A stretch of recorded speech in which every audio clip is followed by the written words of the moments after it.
Each year, thousands of people are killed in fires. For any company, a major fire can lead to bankruptcy due to lost customers.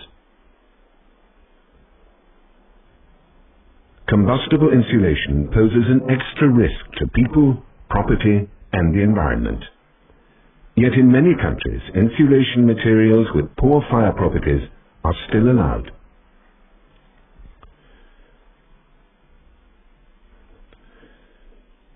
You will now witness 3 fire trials that demonstrate how insulation materials can either retard or accelerate the spread of fire. The fires are supervised by the Danish Institute of Fire Technology. The first trial will demonstrate the fire resistance of rock wool and glass wool. In the left-hand opening, 100 millimeters of glass wool has been installed. In the right-hand opening of the test hut, 100 millimeters of rock wool has been used.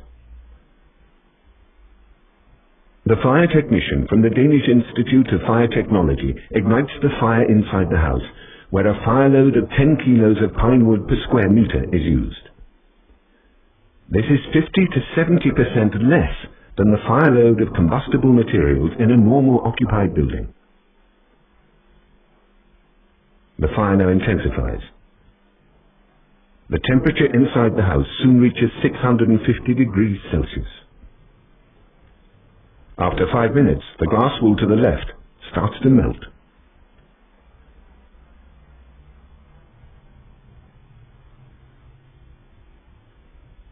After just 6 minutes, the glass wool has completely lost its fire resistance.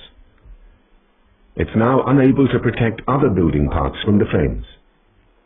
This could have critical consequences, especially in a partition wall or a loft construction. The rock wool insulation to the right remains intact throughout the fire trial, even with a maximum temperature of more than 1,000 degrees. These extra minutes can be vital when the rescue of people and valuables is counted in seconds. The wrong choice of insulation material can become a costly one. In the second fire trial, we will now test 3 of the most commonly used insulation materials for flat roofs. The 3 houses are identical except for the insulation material which lies on top of the profiled steel deck. The first house is insulated with rock wool. The house in the middle with fire-retarded expanded polystyrene. And the last house with polyurethane, in North America also called ISO. The insulation is covered by 2 layers of bitumen roofing felt. In the center of each roof is a skylight.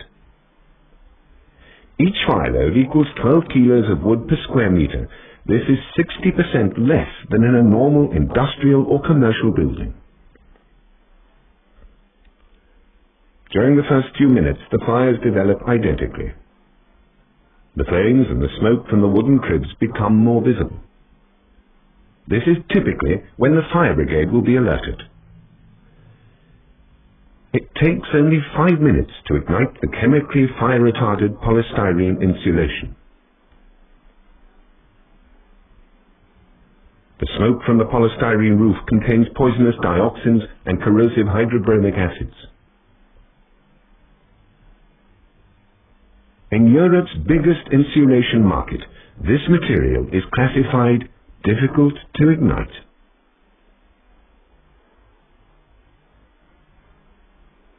After 6 minutes, the polyurethane insulation to the right also catches fire.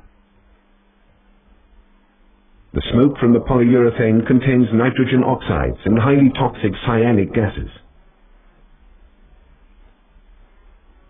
The polyurethane and polystyrene roofs are totally engulfed in flames. In an industrial building 1,000 times larger than this 15 square meter test house, the material and environmental damage would be considerable. Despite an inside temperature of almost 1,000 degrees, the temperature on the rock wool roof remains below 50 degrees Celsius. The flames and the smoke in this module come from the fire load itself. Under good circumstances, the fire brigade will arrive 5 minutes after they've been alerted. 2 minutes late of stopping the polystyrene and polyurethane flashovers. With long distances, traffic jams, or difficult access to the building, it may take the fire brigade 20 minutes to arrive at the scene and deploy their equipment.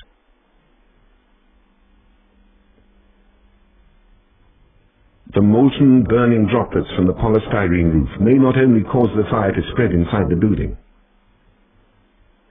Building users or firefighters who get these burning droplets onto their skin can also become badly injured. The poisonous smoke becomes more intense and the fire brigade is asked to extinguish the fire.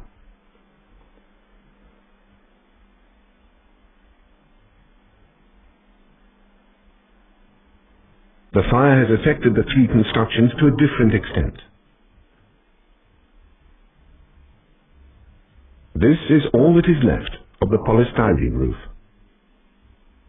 The fire has also left the polyurethane roof severely damaged.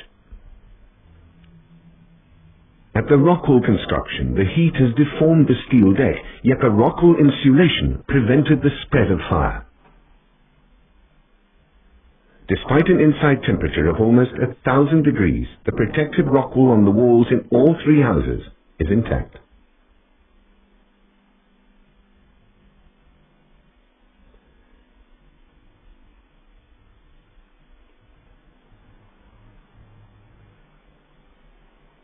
In Europe, more than 25 million square meters of sandwich panels are used in construction every year. The panels consist of metal sheets with an insulating core.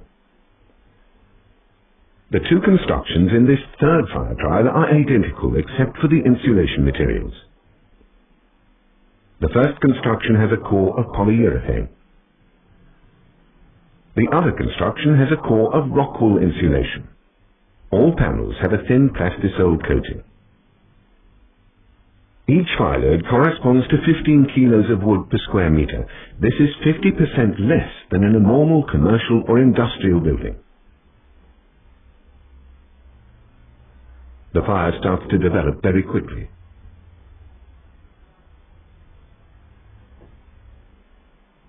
Flames and thick black smoke soon come out of the doorway. In less than 3 minutes, the fire punctures the metal skin and spreads rapidly through the polyurethane insulation. Most fire victims are killed by toxic gases. Without breathing apparatus, the firefighter would inhale critical concentrations of nitrogen oxides and cyanic gases. In a fire, the firefighters and people trapped inside the building will be blinded by the smoke.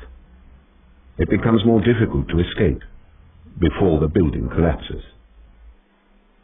A number of dramatic fires have prompted European firefighters to demand buildings with sandwich panels containing non-combustible insulation cores. These pictures demonstrate why.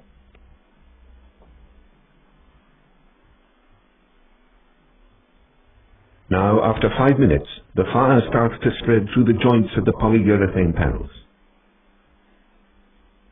At the rockwool construction, the flames from the fire load come out at the doorway, yet the insulation prevents the spread of fire. 92% of Europe's sandwich panels have a plastic foam core of polyurethane or polystyrene.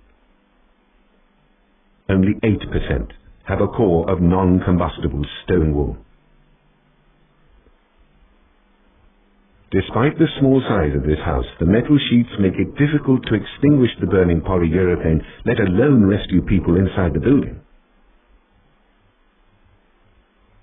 Although this is only a trial, it takes a lot out of the firefighter before he gets control. The whistle is a warning from the firefighter's breathing apparatus that he has 3 to 5 minutes to get out of the smoke-filled building and bring himself to safety before his air runs out.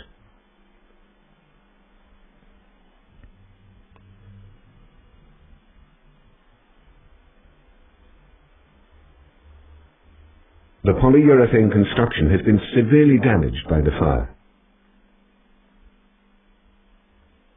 At the rockwool construction, the heat has melted the plastic coating on the metal sheets in the doorway, Yet the insulation prevented the fire from spreading through the sandwich panels.